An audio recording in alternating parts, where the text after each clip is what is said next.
6 โมงแรงพอกันเส้นเดิมเส้นเคยครับสำบายดีนะสำบายดีพี่น้องกระท่องทินดินสยามล่ะคนงามๆเป็นจังได๋แม่นบ่มีความฮ้อนวันนี้ลาวพัฒนานะครับลาวพัฒนางวดประจำวันนี้วันที่เท่าไหร่26เขียนวันที่26ก่อน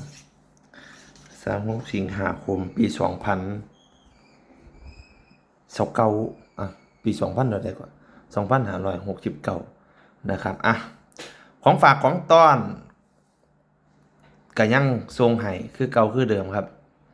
นี่เป็นองค์ปู่พญานาค2องค์นะมีธูปไว้จุด3ตัว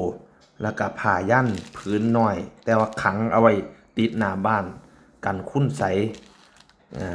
ให้โชคให้หมานนะครับมื้อนี้ถ้าได้โชคดีโชคหมานก็สิได้ผู้ละสุด159ส่งฟรีทั่วประเทศครับเด่นมื้อนี้เก้าเลข4โต4ชุดได้แก่หมายเลข95 96ข้ามโค้งกับห้อยหน้า5น้อยลาวนี่ก็จะแยกกันลงครับ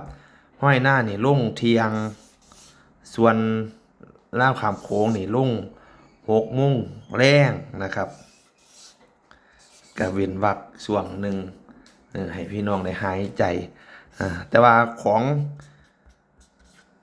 บูชานะครับสามารถติดต่อได้ที่ ID Line @mihe นะครับ@mihe หรือเบอร์โทรศัพท์0635736624อันนี้เบอร์โทรสอบถามสั่งสินค้านะครับบ่ว่าเป็นยาสมุนไพรตามหมอเคนแก้เจ็บหลังปวดเอวปวดแข้งปวดขาย่างไปให้ปวดขาย่างไปหน้าปวดหัวเข่าเอายาสมุนไพรตามหมอเคนไปกินนะครับพี่น้องอย่าลืมส่งชื่อที่อยู่มาทาง ID Line นะเบอร์โทรศัพท์แล้วส่งให้4ชุด159ส่งฟรีครับ